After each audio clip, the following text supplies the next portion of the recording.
Let's do a technical breakdown on Tesla. So Tesla had kind of a nasty 2 days here. Ever since we got those delivery numbers, um, going into Monday's session, we put in, just an amazing gap and go pretty much all day. Did not even, give us a downtick. Pretty much just rode on the hourly time frame, that 5 day moving average. We only really pulled in one time, nothing really significant. I know a lot of traders made a lot of money. I did catch a move on that on Monday, very, very late, but we put in a high of $1,210.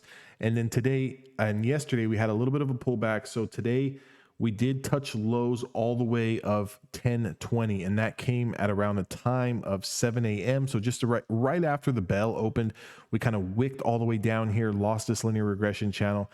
Bulls kind of immediately bought that back up. Then we kind of just chopped around, traded sideways, got rejected here, bounced our heads at this 20-day moving average on the hourly time frame. So the reason why I'm looking at the hourly time frame, I am a day trader, I am a scalper. So what I'm looking for is short-term moves. I'm not looking to, invest in Tesla long-term, although I believe at one point in time Tesla's going to be 1,500, it'll probably be 2,000, probably be 5,000 sometime down the road in the future.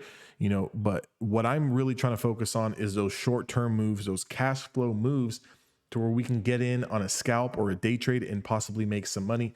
So the areas that I really want to take a look at right now, the futures are currently up. Okay, we're up about 50 points on the futures. Currently in the after hours session, Tesla's up about 10 points after hours. So you can kind of see this green. Let me kind of just blow this up a little bit more. You can kind of see in the after hours session here, we kind of traded sideways, and then we got this big push up as the future started to push. However, we are coming into this 20-day moving average. This is what I can possibly see happening with Tesla if the overnight futures continue to rally, and into the pre-market we have a little bit of a green open or even a small gap up. I can see us taking out this 20-day moving average, coming into the coming into the Bollinger Band here at around 1086. So you're going to need to be mindful of that, because that's going to completely align with the high prices of the day today, and it's going to form as a little bit of a resistance. So if we can get over this 1086, Tesla potentially has room to run to 1100. Okay, right around 1100, we're going to run into a ton of supply here. I'm talking about the 100-day moving average, the linear regression, the 50 EMA. There's a ton of resistance here in this area as soon as we get up into that 1100. So for Tesla tomorrow to want to get past all of this supply, it's going to need to really get over 1122, which is a 50-day moving average. Then it's going to need to retrace a little bit, come back down into this 1100 zone, and then kind of chop around a little bit and then take out those highs to go higher. What we're probably going to need for that is good job report numbers tomorrow. We're going to need the market to be surging. We're going to need the SPY to be up. We're going to need the NASDAQ 100 to be up 100, 200 points tomorrow for this probably to happen. Although never put anything behind Tesla. The market can be down and Tesla can just be screaming higher, as we've seen it do time and time again. But just for the short term here, we're really going to need to get over this 1122. And I think once we get over that 1122, that's your big area for measured potential. 1122 into 1182. That's your day trade. That's your swing trade. That's where you're going to make the most money. The rest of this is going to be a lot of choppiness. Okay. A lot of choppiness, although there's going to be some moves for scalpers. But what we're going to need to do is, let's say, for example, we open up green and we do make this push higher into this 1100 or this 1080 mark. And let's say we start to chop around and we start to lose a little bit of momentum. If Tesla starts to curl around and come back down, okay, what we're really going to need to focus on is if Tesla starts to lose this level here. That's this linear regression channel at around 1055. If Tesla loses 1055, it is going to have room, and this is going to be a potential short opportunity from 1055 down into today's lows, coming back to this wick here at around 1020. So if you're looking for a day trade, if you're looking for a scalp, what we want to see a green open, we want to see Tesla come into all this supply. We want to see it chop around, and then you want to see it start to lose steam. If it starts to get rejected here, what you can do is put a stop loss right over this area, maybe 1100, 1110, as long as Tesla is trading under that. feel free to ride this down. As you become profitable and get green, you're going to want to take those cash flow, that cash flow off the table. As we've seen, the market can be very volatile right now. It's very choppy. There's not a whole lot of follow through. So with that being said, you can't just get into this trade and just hold it thinking that, hey, we're rejected, we're coming all the way back down to 1020. We can come back down into 1076, 1068, chop around here, and then start to come back, and then come back down, and then come back, and then come back down.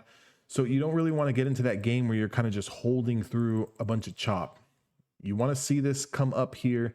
You want to see it get rejected. If we do get rejected, just put a stop right above that.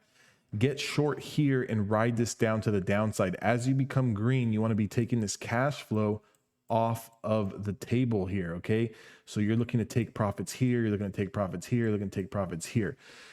If somehow the market does get extremely weak tomorrow and we lose 1055, right? If we lose 1055, let it put in a new low, okay? Let it bounce back up into that 1055, 1060, let it get rejected and let it start to come back down into this 1020, okay? If, for example, the market is extremely weak, let's say we have a little bit of a green open here, and then we just get this immediate pull and lose 1055 in one candle, two candles, and we start coming down and approaching this 1020, let's at least get a small bounce in back into the 1050s. And as we start to lose this 1020, this is going to be a perfect scalp opportunity. There was a ton of 950 calls or 950 puts coming in for next Friday's expiration. I'm talking about a bunch. So if we look at the daily time frame and kind of see where that puts us at here on the daily chart, if we start to lose this 1020, there's a lot of room down to the downside. And guess where the next support level is at, according to the 100 and according to the linear regression? 950, 955.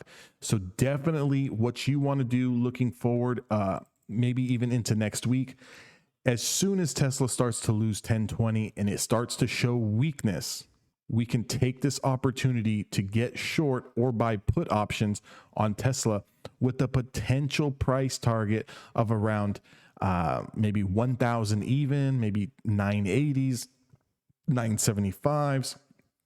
If you have a smaller account and you really want to go out of the money, you can take a gamble on these 950s. I would at least try to go 1 to 2 weeks out on that and kind of just ride it as long as we stay under 1020.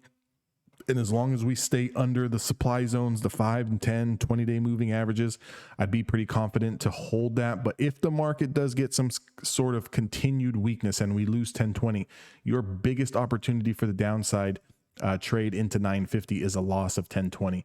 To the upside, we have a lot of work to do. We need to reclaim the 5, we need to reclaim the 10, and we need to get over this channel here at around 1120, 1118.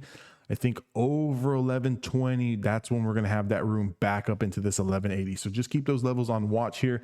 Right now, we kind of are range bound trading. So we're in this range. We've been in this range now for realistically a couple months. The only time we really lost it is when we did lose the 50-day moving average. You can see here going all the way back to the 9th of December when we lost that 50-day moving average, we came crashing all the way down to the 100 and the 100 EMA. So the 100 SMA and the 100 EMA came crashing all the way down. And look what we got now. Today, we got a first close below the 50-day moving average. So if history is going to repeat itself, we could potentially chop around here. But as soon as we lose 1020, this is a straight shot down into the 950 zone here. I would start to cover your short or close your options contracts there because you don't want to get some violent snapback there. If the market does continue to be weak and Tesla was to lose 925, which I don't really think it's going to do that. I don't see it doing that. Next support's going to be down here at 834. But to the top side, our big macro break is 1210. Obviously, our all-time high touch here is 1243. And I think anything over 1243 is going to scream higher into all-time highs, 1300, 1350. But I hope this video helps. If you guys want to join my Discord, that link is down in the description box below. Also, give me a thumbs up on this video. Drop me a comment. Let me know what you guys think about Tesla.